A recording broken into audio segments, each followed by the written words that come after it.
Hey everybody, it's your Sam, and I'm here with another video. I had plans to do a completely different video for today, to upload for today.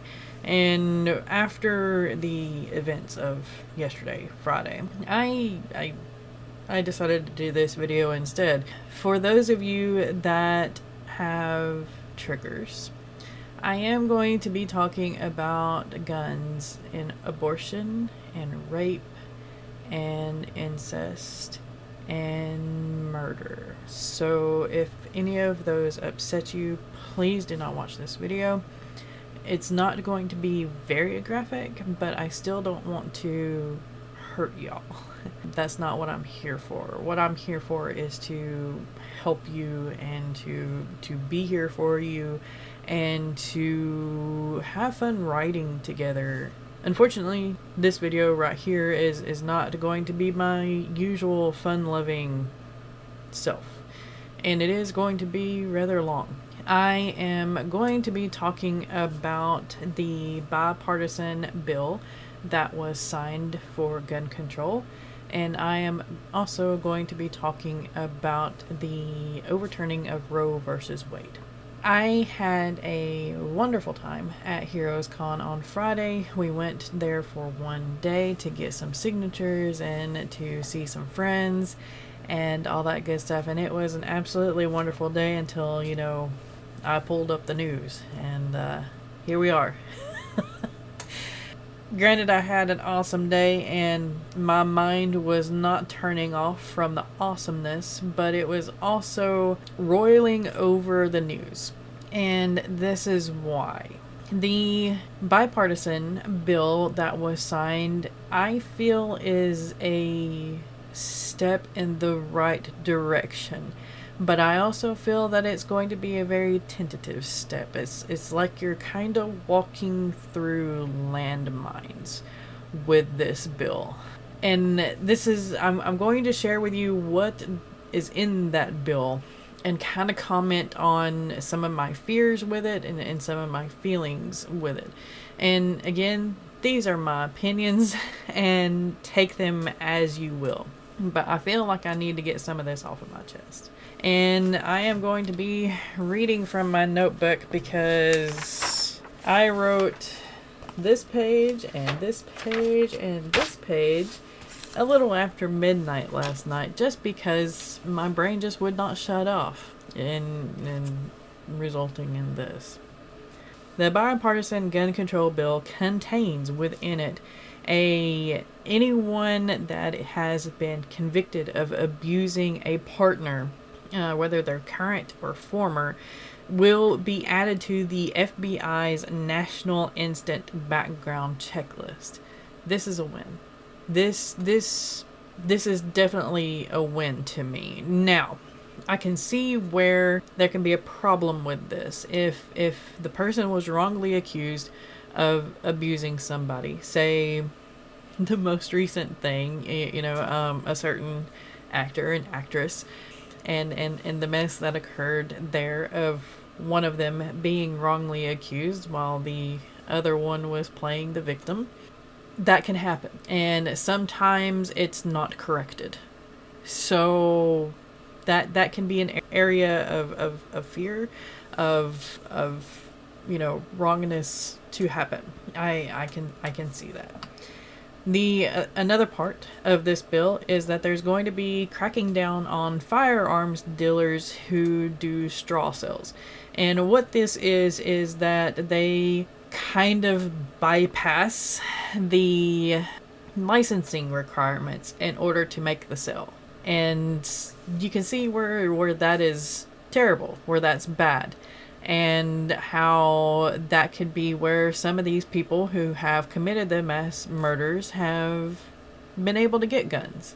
So the bill is going to help crack down on that. Every gun dealer is going to need the federal license and all that good stuff, and if they do a straw deal, then they can face fines and up to, I think, 15 years in jail or prison. And yeah, that's a good thing.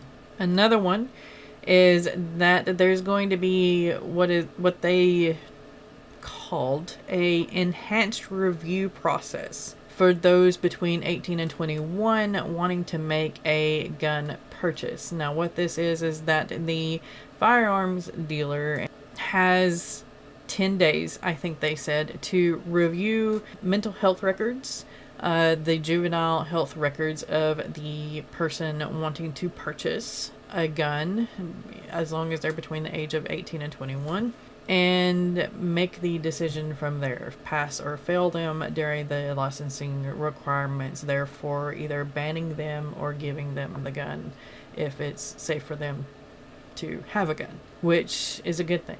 Hopefully this will cut down on the mass school shootings, and most of these shooters being 18, 19, 20, 21 years old.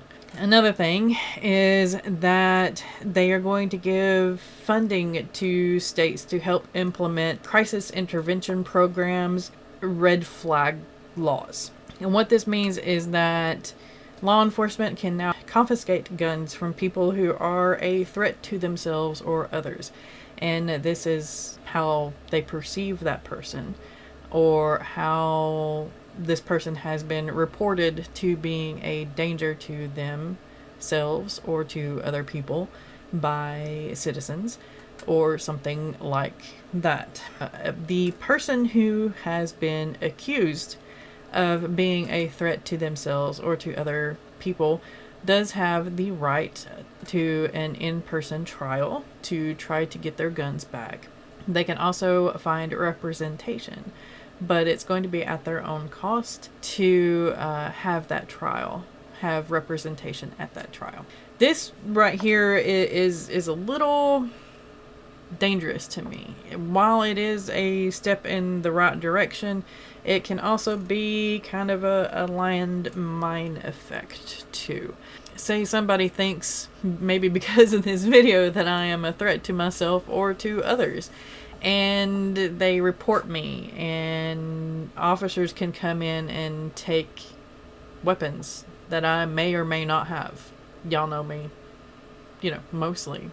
You know that I wouldn't hurt a fly. So how do the cops know that I'm really a threat to myself or to others without having a due process of, hey, you need to go to this mental health professional, we need to evaluate you?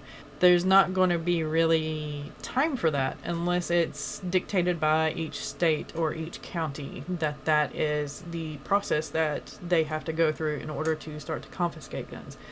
So cops have the ability, or personnel that will have the ability to come into your house and confiscate things without a warrant, say. See where I'm getting to here. We know that there are some people of power who are not the best judge of character, and they are not anti-racist. They are not upholding a very moral and strict code themselves. So that's where I see the danger of this bill coming in. But at the same time, I have hope that we are moving in the correct direction. I hope that I am not overreacting and overthinking this thing. Maybe I'm reading too much into between the lines. We'll see. We'll see how this goes. What it does not have in it, and President Biden did talk about this a little bit, what it does not have in it is a ban on automatic weapons. It doesn't have a ban on huge magazine purchases.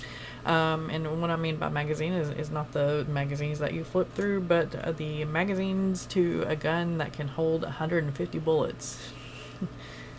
So it does not have that, and I'm saddened that it does not have that, because I think having a ban on civilians having weapons that can kill 150 people at a time, or 100 people at a time, or even 50 people at a time would be beneficial. At least have the same training as our military does if you're going to make the purchase of an automatic weapon. Have the same tests run to see your mental stability before you are able to purchase this automatic weapon. That's kind of all I ask for. I want to know that Jim Bob down the road is mentally stable enough that he's not just going to overprocess something in his mind and take action on it with his automatic weapon. That's all I want to know. That's all I care about. I want to protect our kids. I want to protect the elderly. I want people to be safe in this world. And this like I said is kind of a step in the right direction, but I can also see the dangers of it too. So read about it. Make your decisions, make your choices. The next thing I want to mention is the overturning of Roe versus Wade. Again, I kind of have mixed feelings on this because while Roe versus Wade protected our choice, the states can do that too if they choose to. And this is where we as citizens need to be very vigilant. This is where we need to really focus on who we vote into our local government. Yeah, you heard me correctly, okay? Think back to school where you were made to watch this jar. And you were made to watch this teacher fill this jar up. The first one was, rather large rocks. Is the jar full? Yes, technically it is. But then the teacher puts in smaller rocks. Is the jar full? Yes, technically it is. But then the teacher puts in little pebbles or maybe beads. Is the jar full? Yes, technically it is. But then the teacher adds sand. Is the jar full now? Yes, technically it is. But then the teacher can add water. Is the jar full now? I see our government as that. We the people are the water and the sand. Some of us have a little bit more voice than others. Some of us can become pebbles. Some of us can become county commissioners, mayors, sheriffs, things of that nature that control the county, the city that you live in. Others of us can become the little larger pebbles and maybe the stones, the medium-sized stones. We can become officials on a regional or district matter. We can become officials on state matters, maybe. We can have our voices heard to the state and represent the pebbles, the sand, and the water. And then there's the big rocks that we vote in too. But I'll tell you one thing. I have seen a lot of water and a lot of sand wear down some big rocks in my life. And that is what we need to be doing. We as the water and the sand of that jar need to be wearing down the big rocks and molding them to our voices. We need to be heard. Our senators, our House of Representatives, our government needs to be representing us, not themselves, not the corporate that's filling their billfolds, not the conglomerates that are buying these yachts and vacations for them, not the pharmaceutical companies that are providing health care and free abortions for them, and even still filling their wallets. We need to become the force that the rocks listen to, because we are what fills the jar.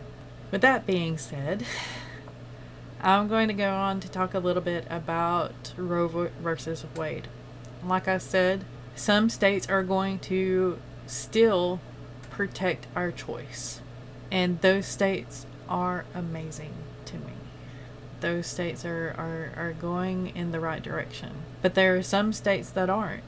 I am going to have a couple of links down in my description for some petitions that you need to sign.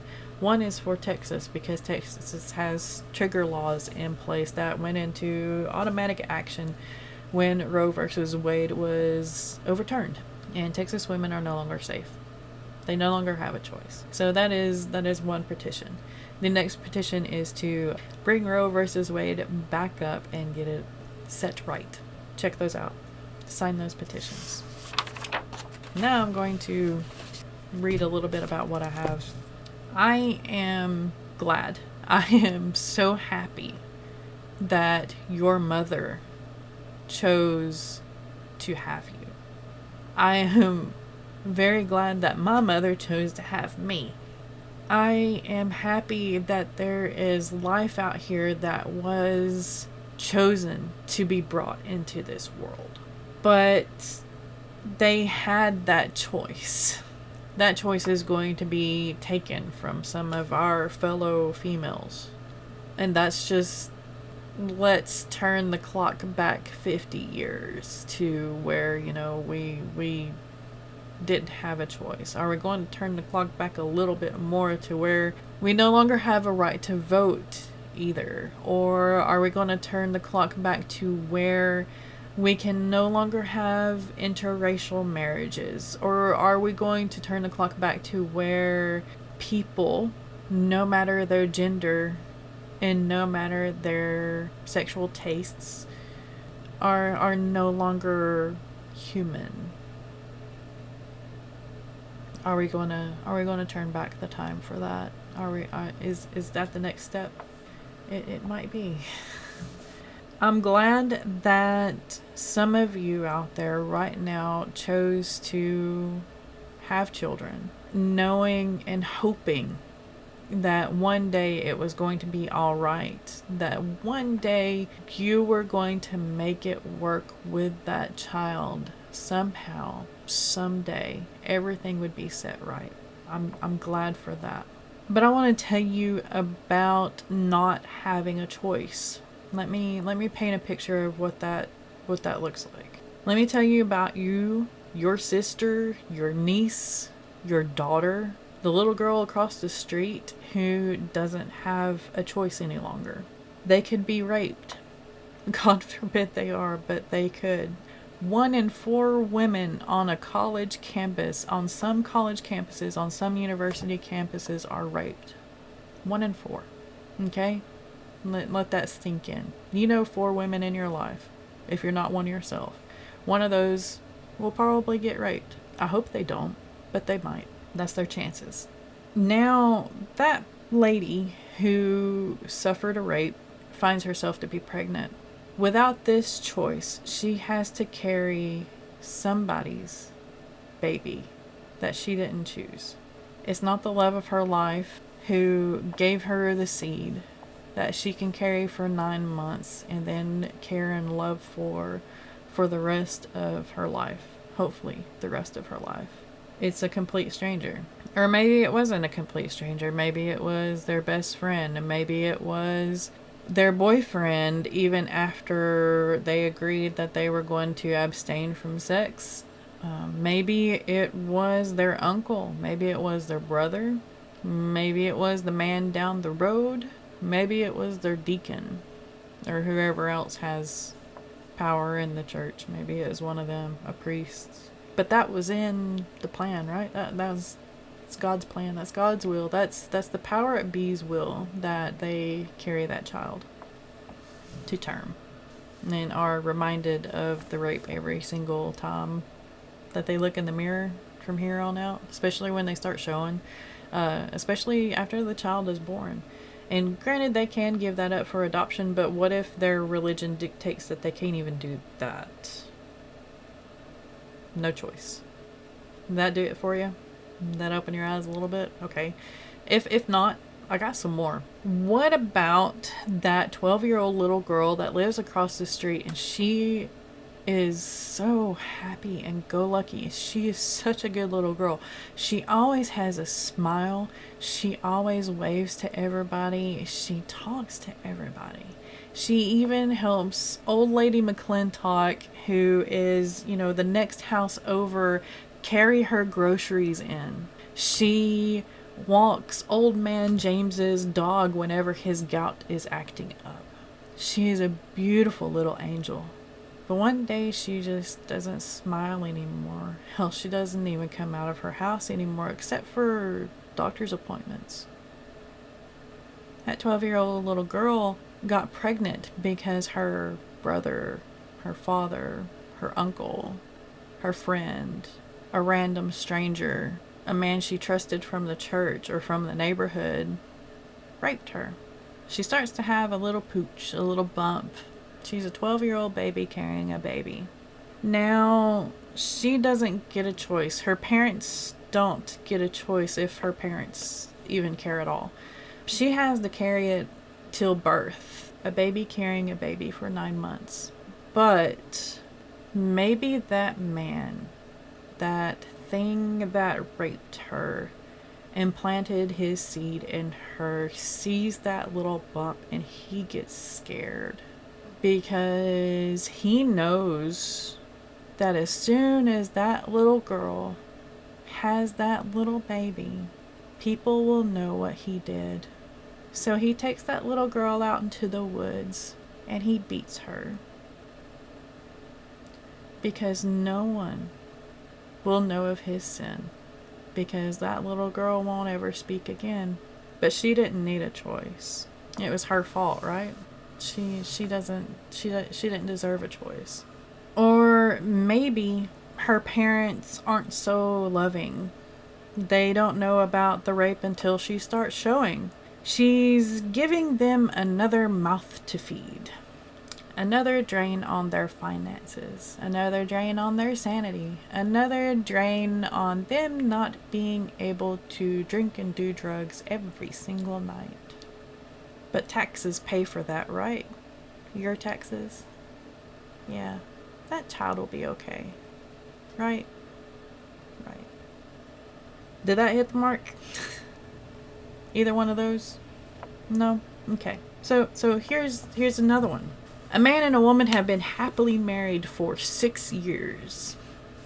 They have taken every single precaution not to get pregnant because her body, her medical conditions that are existing, that she is getting care for, will not allow her to survive carrying a baby. But by some means, she still gets pregnant.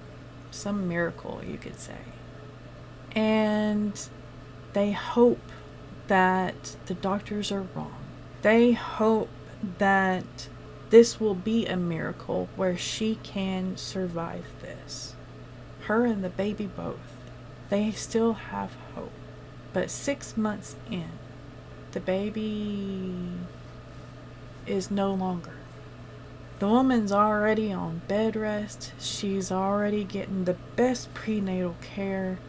But her body is still just wanting to reject this baby. So 6 months in, the baby is dead in her body. But she has to carry it to term because the wife doesn't have a choice to take out her dead baby. The husband and the wife together don't have a choice to take out the dead baby. See, she has to carry it for 3 more months, even though it's probably going to kill her. And their worst fears come to pass, and she dies.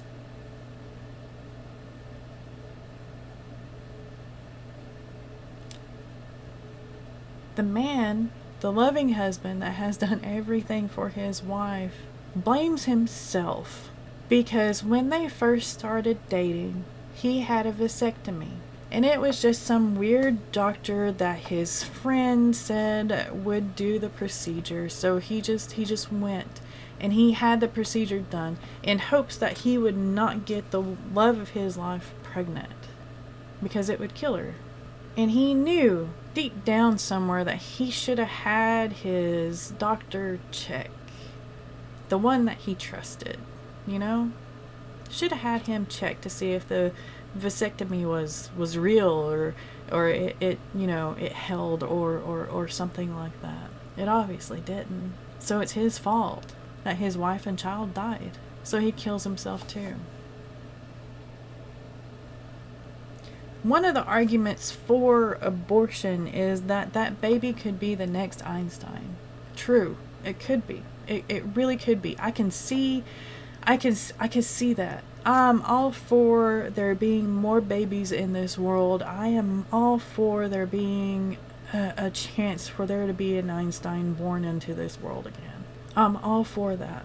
But what if 5 years down the road that woman could have found a cure for cancer, or invented something that would end up somehow saving millions of lives? So you're going to balance one life for millions. Who's to say that that woman wasn't the next Einstein? She just needed a chance to prove herself. Or what about that man that committed suicide because he lost the love of his life? Maybe he was going to invent teleportation 7 years down the road. That would have made our lives a lot easier. Still not clicking for you? A 10-year-old getting pregnant after her first period has to carry it to term, but her religion doesn't allow her to give it up for adoption. And food stamps for one more to her mother's 5 are just going to happen. There's your taxes at work, right? Right.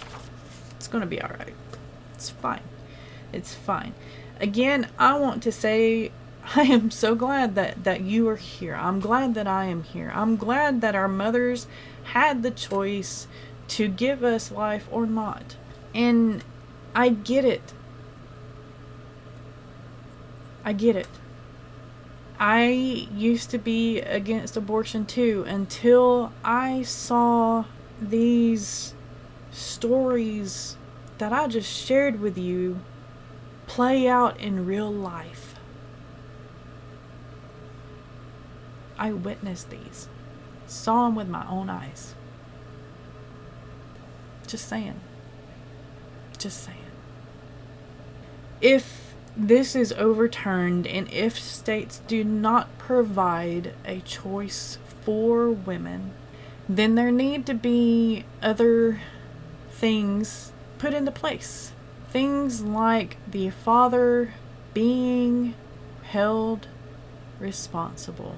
If he plants a seed in an unwilling woman's body, and it takes root, and that woman dies because of an ectopic pregnancy, then he should be held for murder. It's just the same as him pointing a gun and shooting. That's how I feel. For every woman that is killed by giving birth to an unwanted child, the father should be charged with murder.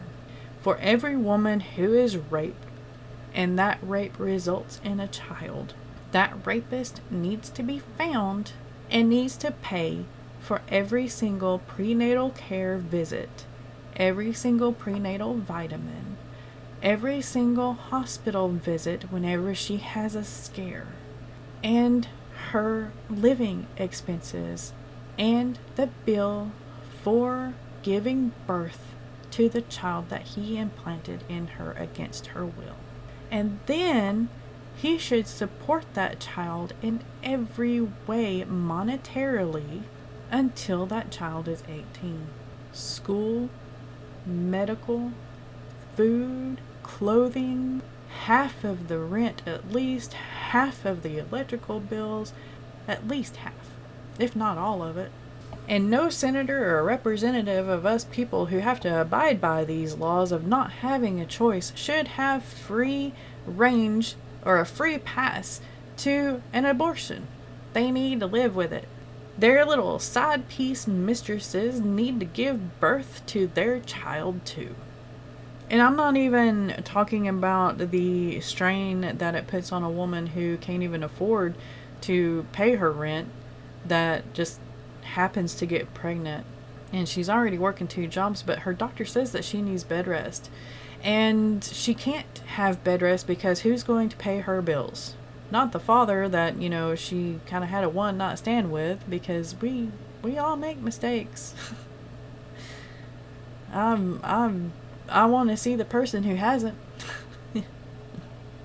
But she can't do bed rest, so she's at work and she slips and she falls, and there is like a shock wave of pain that just goes through her, and there's blood, and there's so much pain, and she knows that there's something wrong.